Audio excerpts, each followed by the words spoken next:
Bismillahirrahmanirrahim. Assalamualaikum warahmatullahi wabarakatuh. Innal hamdalillah nahmaduhu wa nasta'inuhu wa nastaghfiruhu wa nastahdihi wa na'udzu billahi min syururi anfusina wa min sayyiati a'malina. May yahdihillahu fala mudilla lahu wa may yudlil fala hadiyalah. Asyhadu an la ilaha illallah wahdahu la syarikalah wa asyhadu anna Muhammadan 'abduhu wa rasuluhu la nabiyya ba'dah. Para pemirsa yang berbahagia yang dirahmati oleh Allah Subhanahu wa taala. Pada kesempatan ini kita akan membahas tentang untayan hikmah dalam tafsir surah Al-Fatihah. Yang mana dalam surah Al-Fatihah kita harus mengerti kedudukan dan turunnya surah Al-Fatihah tersebut.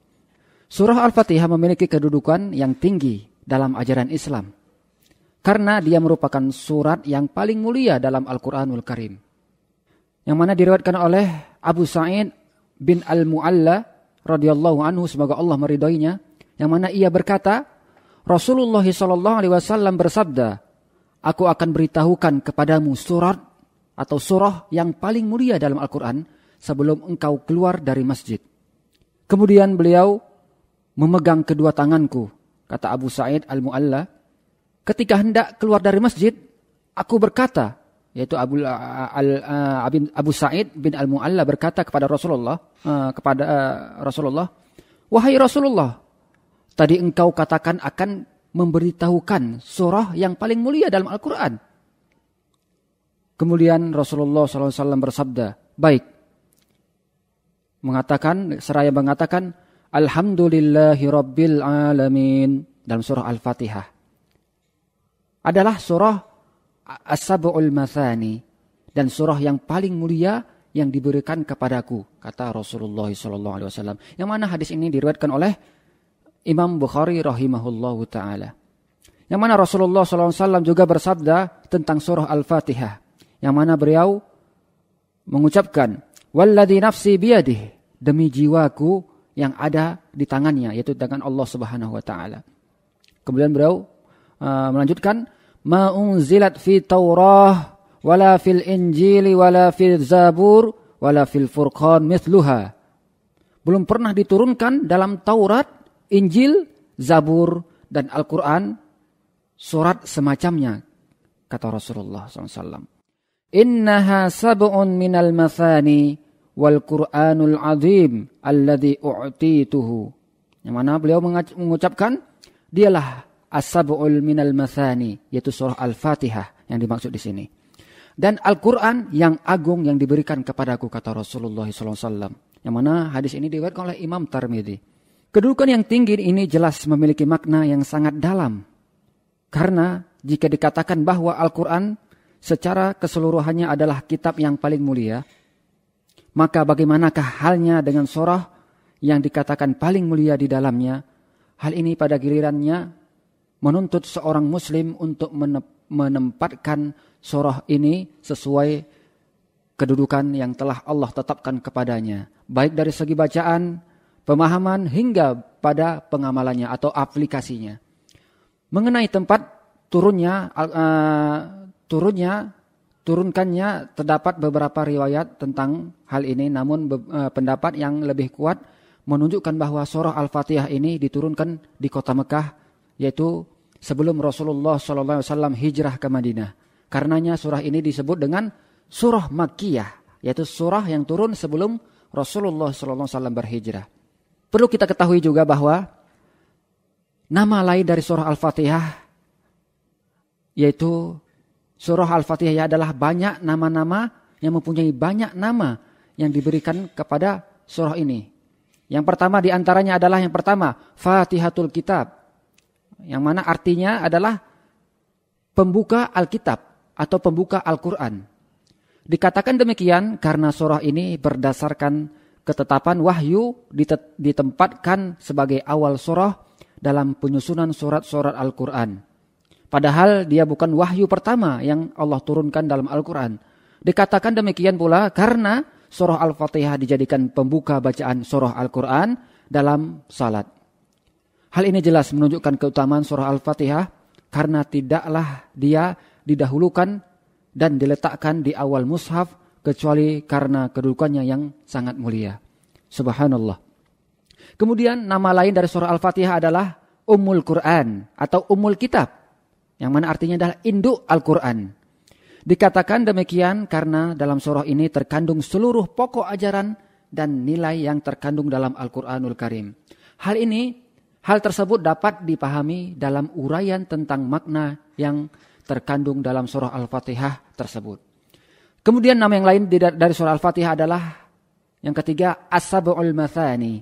Dikatakan As-Sab' yang berarti 7. Karena surah Al-Fatihah adalah surah yang disepakati oleh ulama terdiri dari 7 ayat. Dikatakan Al-Mathani karena surah Al-Fatihah adalah surah yang selalu dibaca berulang-ulang dalam setiap rakaat salat. Maka Al-Fatihah dikatakan As-Sab'ul Mathani karena surah ini terdiri dari 7 ayat dan selalu dibaca berulang-ulang oleh setiap muslim, khususnya dalam mendirikan salat. Yang mana Allah Subhanahu wa taala berfirman, "Walaqad atainaka sab'am minal mathani wal Qur'anal 'azim." Di dalam surah Al-Hijr ayat 87. Yang mana artinya dan sesungguhnya kami telah berikan kepadamu 7 ayat yang dibaca berulang-ulang dan Al-Qur'an yang agung, kata Allah Subhanahu wa taala.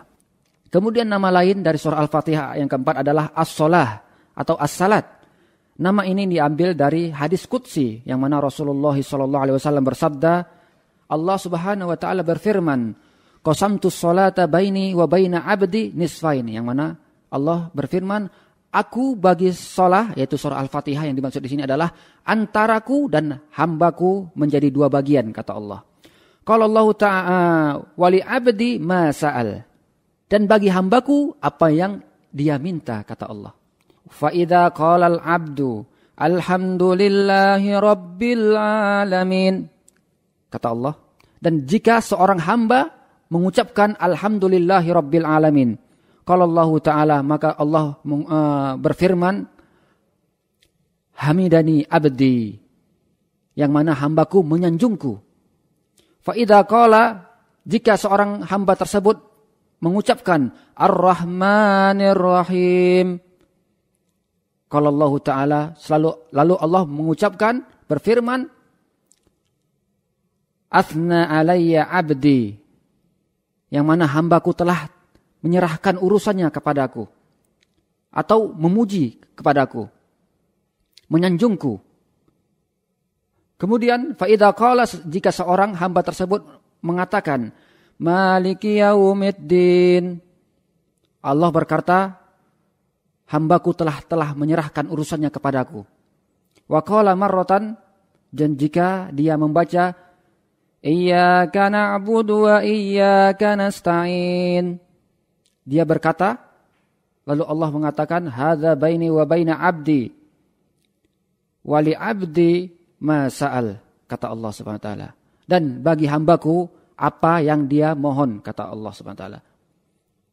Kemudian jika seorang hamba tersebut mengatakan ihdinas siratal mustaqim, kemudian siratal ladzina an'amta 'alaihim ghairil maghdubi 'alaihim waladdallin, qala hadza li 'abdi wa li 'abdi ma sa'al. Dan jika seorang hamba tersebut mengucapkan ihdinas siratal mustaqim, siratal ladzina an'amta 'alaihim ghairil maghdubi 'alaihim waladdallin, maka Allah Subhanahu wa taala seraya berfirman, ini untuk hambaku dan bagi hambaku apa yang dia mohon, kata Allah SWT. Yang mana hadis ini diriwayatkan oleh Imam Muslim rahimahullahu ta'ala. Dalam hadis ini Rasulullah SAW menyebutkan surah Al-Fatihah dengan istilah as-sholah. Tampaknya hal ini dikaitkan dengan kedudukan surah Al-Fatihah dalam salat itu sendiri yang merupakan rukun terpenting dalam ibadah salat. Sehingga Rasulullah SAW bersabda, la sholata liman lam yaqra' bi fatihatil kitab, kata Rasulullah. Tidak ada salat bagi seorang yang tidak membaca Fatihatul Kitab atau tidak membaca surah Al-Fatihah. Itu yang diriwayatkan oleh Imam Bukhari dan Muslim. Kemudian nama yang lain yang kelima dari surah Al-Fatihah ialah An-Nur, yang berartikan cahaya. Dari Ibnu Abbas rahimahullahu ta'ala, dia berkata ketika malaikat Jibril alaihissalam duduk di sisi Rasulullah SAW, dia mendengar suara berderak di atasnya. Lalu dia mengangkat kepalanya, kemudian berkata, Itu adalah pintu di langit yang sekarang baru dibuka dan tidak pernah dibuka kecuali hari ini. Kemudian malaikat turun darinya. Lalu dia berkata, itu adalah malaikat, dia turun ke bumi dan tidak turun kecuali hari ini. Lalu malaikat tersebut memberi salam seraya berkata, Abshir binuraini utitahuma lam yu'tahuma nabiyun qabla. Yang mana terimalah kabar gembira dengan 2 cahaya yang belum pernah diberikan kepada nabi sebelummu, yaitu Fatihatul Kitab, yaitu surah Al-Fatihah wa khawatimu suratil Baqarah, dan surah penutup surah Al-Baqarah. Lan taqra'a biharfin minhuma illa u'titahu. Tidaklah kamu baca satu huruf dari keduanya kecuali engkau akan diberikan apa yang engkau minta. Yang mana di hadis riwayat oleh Imam Muslim rahimahullah ta'ala. Ada juga nama-nama lain yang disebutkan oleh para ulama tentang surah Al-Fatihah seperti Asy-Syafiyah atau Asy-Syifa, yaitu dengan arti penyembuh. Ada juga nama lain Al-Kafiyah yang mencukupi, Al-Kanz atau gudang kebaikan, begitu juga dengan Ar-Ruqyah, jampi dan lain sebagainya. Inilah yang perlu kita ketahui adalah nama kandungan surah Al-Fatihah dan beberapa nama-nama yang ada disebutkan oleh Rasulullah SAW dari surah Al-Fatihah. Mungkin itu saja yang bisa saya sampaikan, dan dengan izin Allah insya Allah kita akan melanjutkan kepada ayat surah Al-Fatihah dari surah ayat pertama sampai terakhir dengan izin Allah Subhanahu wa taala. Wabillahi taufik wal hidayah. Wassalamualaikum warahmatullahi wabarakatuh.